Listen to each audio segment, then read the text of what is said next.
Vous regardez le grand journal sur For You Télévision. Au sommaire, République centrafricaine, réécriture de la Constitution. La Cour constitutionnelle tranche en défaveur du projet.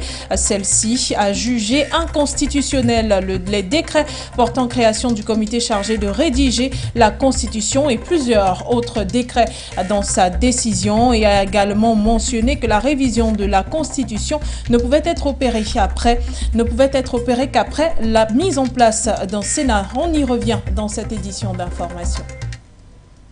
Mesdames, Messieurs, bienvenue à cette nouvelle édition d'information sur For You Télévision, également en relais sur For You Radio. Je vous l'annonçais en titre, la Cour constitutionnelle en République centrafricaine a tranché en défaveur du projet de révision de Constitution. Celle-ci a dans son article 4 jugé inconstitutionnel les décrets bien sûr, portant création du comité chargé de rédiger la Constitution, celui entérinant la désignation des membres du comité, celui également entérinant la désignation par leur pairs des membres du bureau du comité chargé de rédiger le projet de la nouvelle Constitution de la République centrafricaine, et les a rendus nuls. La Cour constitutionnelle a mentionné que la révision de la Constitution ne peut être qu'opérée après la mise en place du Sénat en application des articles 15 et 152 de la Constitution. A évoqué également la question de l'atteinte à l'unité nationale et à l'intégrité du territoire qui doit être examinée au moment du recours à la révision de la Constitution et jugée prématurée. Information sur laquelle nous reviendrons dans nos prochaines éditions d'information. Et puis pour poursuivre dans cette édition d'information, nous sommes au Soudan à présent. Le président de la transition au Soudan, le général Abdel Fattah al-Burhan, ne se présentera pas aux futures élections. C'est en tout cas ce qui ressort d'une interview donnée à un média étranger en marge de la 77e Assemblée générale de l'ONU. Dans un entretien, il a donc déclaré qu'il ne sera pas candidat à la prochaine élection présidentielle, qui devrait laisser cours au pouvoir civil. Les détails sont avec vous, Emma Moutou. Dans un entretien accordé à l'Associated Press à marge de l'Assemblée générale des Nations unies à New York, le président de la transition au Soudan, le général Abdel Fattah Burhan, n'a pas confirmé une prochaine candidature à la prochaine élection. « Je n'ai pas le désir de me mettre en avant comme candidat et je ne veux pas non plus continuer dans ce travail », a-t-il déclaré. Le Soudan est plongé dans la tourmente politique depuis plus de 3 ans. Son économie vacille et selon le Fonds monétaire international, l'inflation devra atteindre le taux vertigieux de 245% cette année. Depuis le coup d'État d'octobre dernier, les manifestants pro-démocratie ont défilé dans les rues pour exiger que les généraux remettent le pouvoir aux civils. Ils ont dénoncé la prise de pouvoir de Burhan qui a eu lieu lorsque les militaires ont dissous le gouvernement de transition du Premier ministre Abdallah Hamdok ainsi que le colonel souverain, un organe de partage du pouvoir composé d'officiers militaires et de civils qui dirigeait le Soudan depuis fin 2019. Le général s'est toutefois abstenu d'avancer une date pour la tenue des élections futures, même s'il avait précédemment déclaré qu'un scrutin pourrait avoir lieu en juillet 2023. Pour le général, l'impasse se situe au niveau des acteurs politiques qui doivent se mettre d'accord sur une date pour les échéances électorales. Il a insisté sur le fait que l'armée ne joue aucun rôle dans ce débat.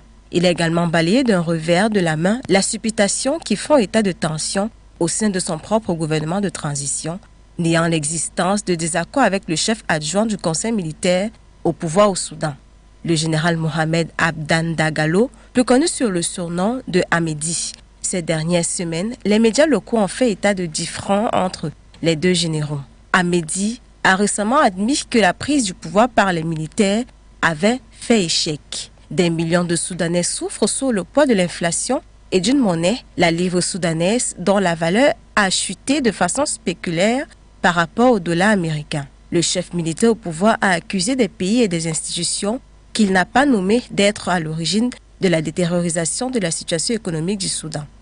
En février 2020, le général Burhan avait rencontré le premier ministre israélien de l'époque, Benjamin Netanyahu, en Ouganda, lors d'une percée diplomatique majeure qui a ouvert la voie à la normalisation des liens entre le Soudan et Israël. Cette rencontre s'inscrivait dans le cadre d'une série d'accords négociés par les États-Unis entre Israël et 4 pays arabes. Depuis, Israël et le Soudan ont établi des relations dans le domaine de la sécurité et du renseignement qui ont permis à des responsables de se rencontrer à plusieurs reprises lors de voyages inopinés. À la suite du coup d'État, l'administration Biden a suspendu une aide financière de 700 millions de dollars destinée à soutenir la transition du Soudan vers un gouvernement entièrement civil. Le département d'État a déclaré que l'ensemble du programme d'aide, qui aurait pu inclure des soutiens additionnels en plus de 700 millions de dollars, avait été mis en pause dans l'attente d'un examen de l'évolution de la situation à Khartoum. Et à l'issue d'une réunion tenue à New York des différents chefs d'État de l'Afrique de l'Ouest, une décision de prendre des sanctions progressives a été actée contre la Guinée-Conakry, mais également l'affaire des 46 soldats écroués à Bamako a été évoquée. Il s'agissait de réclamer la libération de ces derniers et pour ce faire, une délégation sera dépêchée au Mali, composée du président ghanéen, du président togolais, également celui du Sénégal, afin de convaincre le colonel Assimi Goïta. Les détails sont dans cet élément signé Nguéné. Réunis le 22 septembre 2022 en sommet extraordinaire à New York, les dirigeants des États ouest-africains ont annoncé des sanctions progressives contre la Guinée. Très rapidement, le président en exercice de la CEDEAO et le président de la commission de la CEDEAO vont établir une liste de personnes à sanctionner et de manière graduelle appliquer ces sanctions. Voilà ce qu'on peut lire dans un document résumant cette réunion des chefs d'État tenue à huis clos, dans un climat tendu entre certains de ses membres et autour de multiples crises qui secouent le sous-continent. À en croire les chefs d'État de la CEDEAO, cette mesure a fait suite à l'inflexibilité du pouvoir de transition en Guinée sur une date de retour du pouvoir au civil. Autre sujet sur la table lors de ce sommet extraordinaire délocalisé, la question des 46 mercenaires inculpés et écroués à Bamako. À cette préoccupation précise, tous les dirigeants ouest-africains, à l'exception du Mali, de la Guinée ou encore du Burkina Faso suspendus de la CEDEAO, ont réclamé la libération sans délai des 46 mercenaires ivoiriens encore détenus au Mali. Pour ce faire, la CEDEAO dépêchera le mardi 27 septembre 2022 les présidents du Ghana, du Togo et du Sénégal afin de convaincre le président de la transition malienne, le colonel Assimi Goïta. Et à l'issue de ces échanges qui portaient sur un examen des différentes transitions au Mali, mais également en Guinée-Conakry, des sanctions ont été prises contre Conakry, notamment le rappel pour consultation par les États membres de la CEDEAO de leur ambassadeur accrédité auprès de la République de Guinée, la suspension de toute assistance et transactions financières en faveur de la Guinée par les institutions financières de la CEDEAO, notamment la BIDC, des sanctions ciblées à l'encontre des personnes et groupes de personnes cités sur la liste figurant dans la décision MCA/décembre/DEC 4-9-2022, y compris les membres des autres institutions de la transition et toute autre personne cherchant à empêcher le retour à l'ordre constitutionnel en Guinée dans un délai raisonnable. Ces sanctions comprennent le gel des avoirs financiers, l'interdiction de voyager également. Les sanctions ont été prises dans le souci de faciliter le processus de retour rapide à l'ordre constitutionnel en Guinée, selon la CEDEAO, une condition préalable à la paix, à la stabilité et au développement. La conférence a engagé toutes les institutions de la communauté à prendre des mesures assurant l'application immédiate de ces sanctions. La conférence a également appelé l'Union africaine ainsi que les Nations unies et autres organisations partenaires à soutenir l'application de ces sanctions et à continuer d'apporter leur soutien à la Guinée en vue de la réussite de la transition. Ainsi, nous reviendrons sur cette décision de la CEDEAO dans nos prochaines éditions d'information.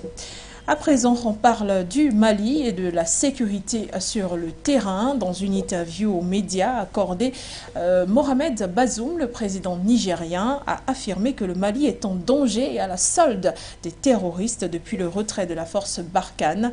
Celui-ci a cité des zones qui seraient selon lui attaquées dans les prochains jours. Mais d'où tient-il cet agenda? Qu'en est-il de la situation sécuritaire réellement au Mali? Les éléments de réponse sont dans ce reportage.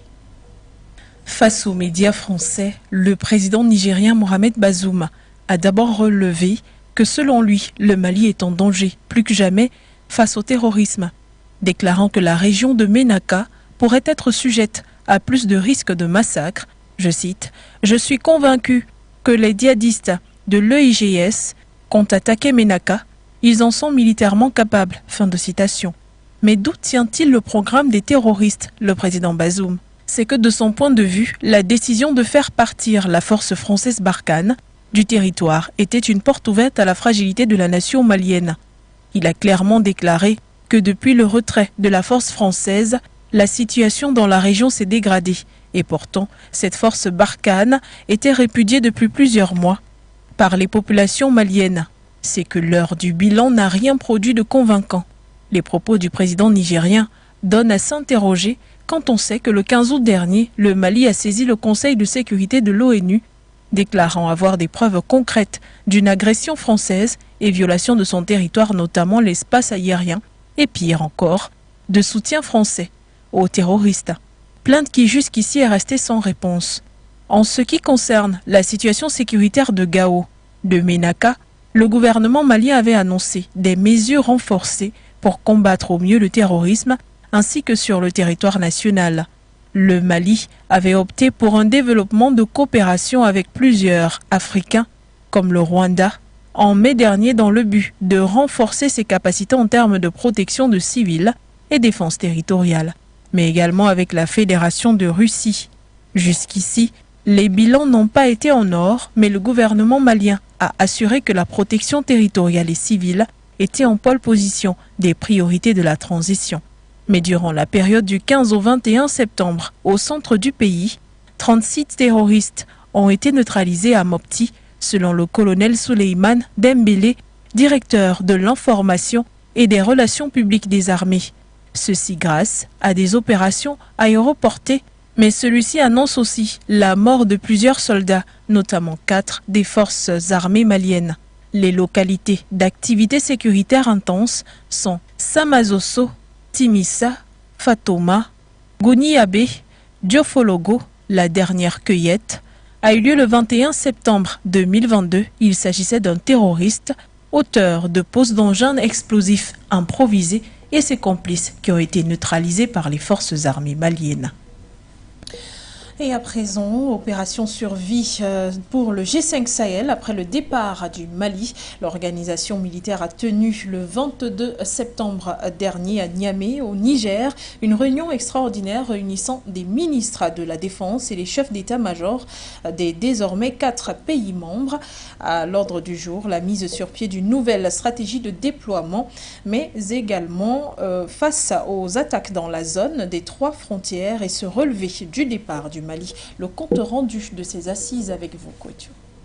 Réunis en session extraordinaire ce jeudi 22 septembre à Niamey au Niger, les ministres de la Défense et les chefs d'état-major des pays du G5 Sahel réfléchissent à une nouvelle stratégie à adopter afin de pallier au retrait du Mali de cette organisation. Cette situation nous impose d'adopter de nouvelles stratégies pour lutter efficacement contre les groupes armés terroristes dans l'espace commun, indique le communiqué final de cette réunion rendue publique et qui stipule également que la situation sécuritaire demeure préoccupante, notamment dans la zone des 3 frontières, c'est-à-dire celle entre le Burkina Faso, le Niger et le Mali. En 5 ans d'activité, le G5 Sahel n'est toujours pas parvenu à contenir la menace djihadiste qui mine la région du Sahel. Depuis le retrait du Mali au mois de mai dernier, l'organisation, désormais constituée de 4 pays, le Tchad, la Mauritanie, le Burkina Faso et le Niger, est en perte de vitesse. Au-delà des difficultés financières, le G5 Sahel souffre désormais d'un problème de cohésion et d'unité d'action. Mise à mal depuis le retrait du Mali, a notamment déclaré Al-Kazoum Indato, le ministre nigérien de la Défense, au cours de cette réunion. En grande partie financé par l'Union européenne, le G5 Sahel a connu le retrait du Mali au mois de mai, justifié selon Bamako par une perte d'autonomie et une instrumentalisation au sein de l'organisation. Aucune précision pour l'heure n'ont été données quant à la nouvelle stratégie adoptée par le G5 Sahel, mais l'on peut relever que Mahamat Idriss Déby du Tchad, actuel président du G5 Sahel, et Mohamed Bazoum du Niger, avaient martelé vouloir garder le G5 Sahel en vie malgré le départ du Mali. Et après la sécurité, une touche économique dans cette édition d'information. Le Cameroun recherche des voies et moyens pour accroître son économie via le développement industriel. Et pour mieux se faire, le pays de Paul Biya a adhéré à l'institution financière Africa Financial Cooperation. Reportage. Favoriser la création d'emplois et augmenter les recettes d'exportation, c'est ce qu'espère le Cameroun en devenant membre de l'Africa Finance Corporation. La nouvelle a été rendue publique le 22 septembre dernier. Le Cameroun devient le 36e État adhérent après le Maroc, le Burkina Faso, la République démocratique du Congo, le Gabon, le Niger, le Congo-Brazzaville.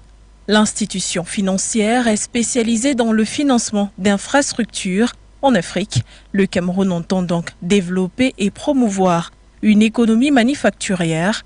Il entend également favoriser la création d'emplois.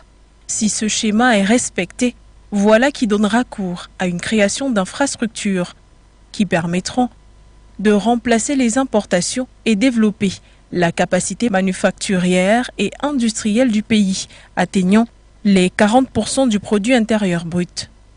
Le pays du président Paul Biya, qui jouit de grandes ressources naturelles, notamment de cobalt ou encore de nickel, parlant des ressources énergétiques et minerais, mais également de maïs, de manioc, de coton, de gaz et de pétrole, pourrait tirer son épingle du jeu.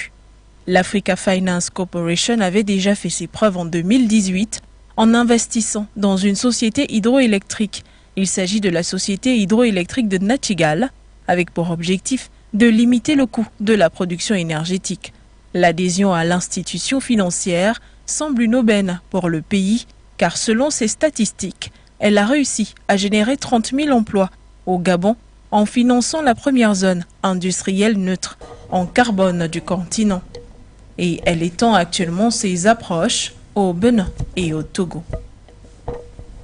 Et voilà qui met fin à cette édition d'information sur For You Télévision. Mesdames, Messieurs, merci d'y avoir pris part. L'information et les programmes se poursuivent sur notre télé. Au revoir, Niamey.